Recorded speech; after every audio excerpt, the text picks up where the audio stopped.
Alright, so this is my week 2 video observation journal for EU676, and the prompt is reflect on the classroom observation you completed to fill out the APERS form, and what did you observe relative to the criteria on the form, and what aspects of the classroom were appealing to you, which ones were not. Okay, so I'm going to go back to that first part. What did you observe relative to the criteria on the form? So I observed a lot of positive things in this classroom, and a lot of, and there's always room for improvement. So this teacher in particular, he's a first year teacher and very, very, very new at teaching. So he didn't have like a lot up as far like the classroom itself seemed pretty empty as far as like classroom posters and schedules and things like that. And so, but that's kind of what you expect from a first year teacher. In relation to the criteria, I already talked about the classroom schedules, but the classroom arrangement wasn't bad. He had these rows of desks in threes, kind of in a box shape around the room. The only negative thing about that arrangement that I saw was that he wasn't able to look at the students' computers. They all had their own individual laptop, and so he could only see, like, he would have to walk around to one side of the room and be able to see 1/3 of the classroom computers, and he'd have to walk around to the other and see 1/3 of the classroom computers. And then he had some students behind him, so then he would have to turn around, so he could only really visually see 1/3 of what the students were doing at one time, which, means a lot of the students were off task, which is what I observed. I think I did like how he had the group set up in threes. So, there were 3 students, but for some reason the autism student that I'm observing inside that classroom, he didn't have anybody sitting next to him, which I felt was kind of a little disappointing. I know that this, I work very closely with the student, so I know the student, and he does struggle in peer relations. It's not as severe as others that I've observed, so I really feel the student could have at least had one positive peer partner, at least somewhere in proximity where he could, learn, help build those social skills working with his peers. So during all 3 class periods, my student, which is pretty much on his own, didn't do much except for the assignment. The assignment itself, I liked how this teacher collaborated with the other teachers to kind of to create the assignment, but I did feel like the assignment was really lengthy. The students were, so I'll just review what it was.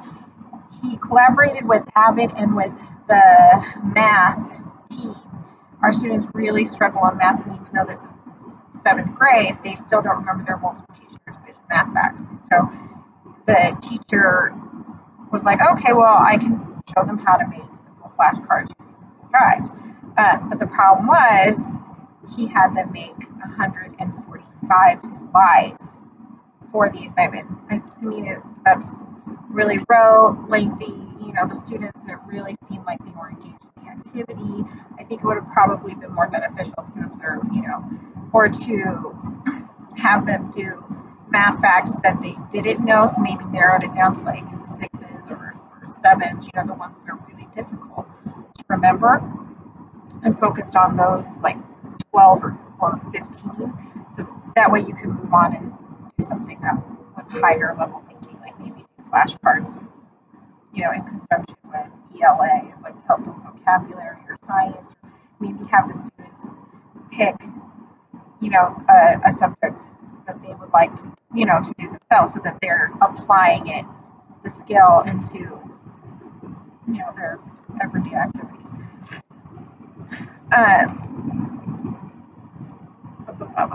And then I think I would have also liked to have seen, like I said, I liked that it was an Avid, he was working with Avid skills and strategies. I think I would have also liked to have seen the students be able to organize their own classroom electronics. So all the teachers work on Google Classroom, and I think I would have liked to see him really focus on creating like a classroom where he really just focuses on making sure those students are organized and know how to organize themselves that way, because that's the way technology is going. We're not using paper and pencils much anymore, but it is still difficult for them to be able to pull, to fill out PDFs online, upload it to Google Drive, keep organized, make sure that you have titles appropriately, things like that. So I think that would have been helpful. And then also I would have liked to have been able to see some more engagement in like computer coding, because there's a lot of cool games that are engaging to students on computer coding. It is a computer class. But with that said, there was a lot of positive things that happened. So our school really works on like capturing kids' hearts through the Flippin group. And there are 4 particular questions that, are supposed to be asked. So these students so when you do see a student that's off task, you ask them these 4 questions, and it's supposed to, magically get the students back on task. And yeah, it works. It's school policy, so the teacher was definitely observed using that.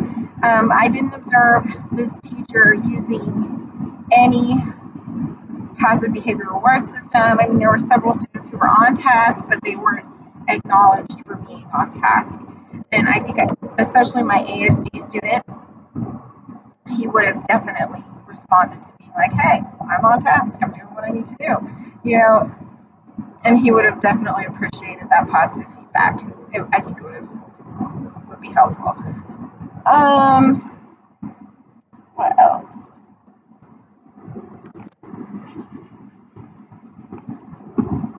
So my overall impression of the classroom learning environment is just, it's just a new teacher. It's exactly what I would have expected from a new teacher who is learning. And I really like that he's very bubbly, and he's really excited about doing his job. So I think that was something that appealed to me, and that was also something that, that was, my overall impression.